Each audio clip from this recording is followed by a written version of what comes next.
Folks, I wanted to finish up a small two-part series on using sand in the Planet Aquarium. I feel sometimes sand gets a bad rap, and I don't want some hobbyists that like the look and want to give it a try to get discouraged, thinking they can't grow plants in sand.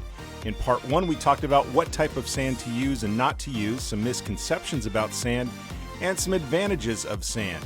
In part 2 here, we'll talk about some disadvantages of sand, it's not a perfect substrate, and tips for using sand in a planted tank coming up right now.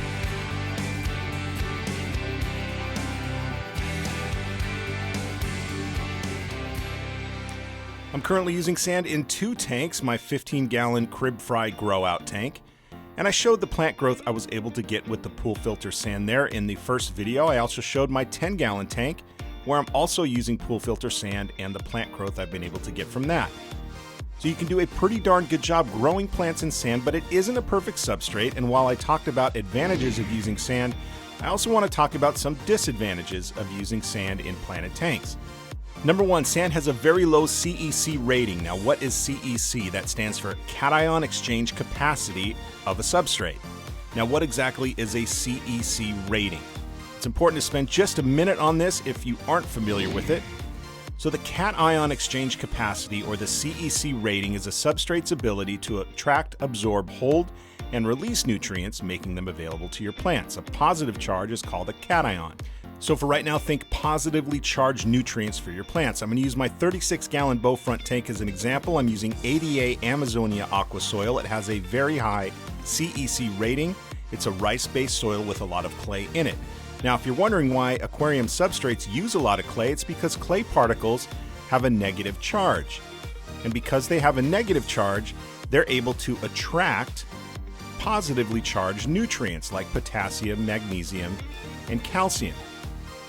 The positively charged nutrients attract to the negatively charged particles in the clay, and essentially the substrate absorbs the nutrients, holding them and making them available to your plants. So in substrates with a high CEC rating, it means that the positively charged nutrients are attracted to the negatively charged clay particles, and nutrients are held and absorbed in the substrate, made readily available to your plants where algae can't get to them. Now, with sand having a very poor CEC rating, it means the nutrients move a lot faster through the sand substrate. And nutrients will move faster through lower CEC substrates in general, so they aren't as well absorbed and ready for the plants to use. That's okay, there's a fix, we just have to put the nutrients in there. We're going to have to rely more on root tabs until enough mulch, compost, and organics are available for the plants. Now, usually I replace root tabs probably every 2 months. It depends on if I see a deficiency in the plant. And I like to place the root tab about 1 inch away from the plant. Works very well, so if you use good root tabs, you should be just fine. Number 2, dosing excess liquid fertilizer can lead to more algae growth when you're using sand. Sand has a low CEC rating.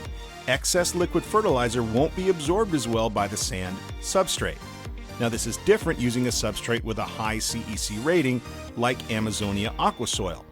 Excess nutrients can be absorbed by the substrate, held, and released to the plants when the plants need it. Now, that being said, if you choose to use sand as a substrate, don't let that scare you away from dosing liquid fertilizer. It is important. Plants do absorb a lot of nutrients through their leaves. Just keep an eye on your tank, and if you see excess algae growth, you may want to pull back just a little bit on the liquid fertilizer dosing until you get it just right. The important thing is, and important with all substrates, is that we just don't overdose on the liquid fertilizer. It's just substrates with higher CEC ratings can be a little bit more forgiving at times. Number 3, delicate root systems. If the roots of your plants are very delicate, they may have a harder time spreading out in sand. Now, I use a lot of basic plants. You can see the roots of my Amazon sword here going all the way through the substrate. The key here is the grain size of the sand. It does matter. Try to use sand with no smaller grains than 2 millimeters, and the roots should be able to spread just fine. Number 4, some sands can create pockets of toxic gas. This is why it's not recommended to use play sand in a planted tank. The play sand just compacts way too much. It can build up pockets of anoxic bacteria that give off hydrogen sulfide. However, this generally isn't an issue with sands designed for the aquarium. The grains, being 2 millimeters or more, are large enough for oxygen to pass all the way through the entire sand bed, and even sands like pool filter sand or black diamond sand are really low risk. They have the right grain size to them. So some final tips on using sand in a planted aquarium. Number 1, stick to aquarium sand. Use sand specifically designed for the aquarium that won't alter water parameters and has an appropriate grain size, which is about 2 millimeters. Sand like Stony River aquarium sand, Carib Sea Supernaturals, or sand known to work well like pool filter sand or black diamond blasting sand. Number 2, Malaysian trumpet snails. They're great, they can help a lot. They're great at burrowing into the sand and sifting it around. Now, if you have clown loaches that might eat Malaysian trumpet snails and you can't have them in your tank, during water changes, just poke the sand a bit with your tongs and move it around just a little bit.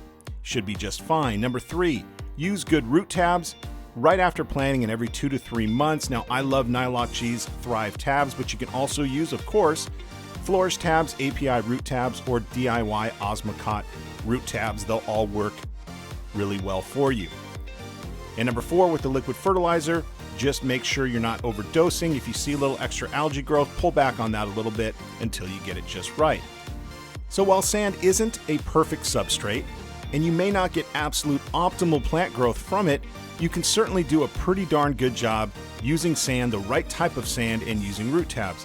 And I just don't want hobbyists that like the look of sand and want to give it a try to get discouraged because they've heard that they can't grow plants in sand and it's something they shouldn't do. If you like the look and you want to give it a try, go for it. It certainly has worked out well for me.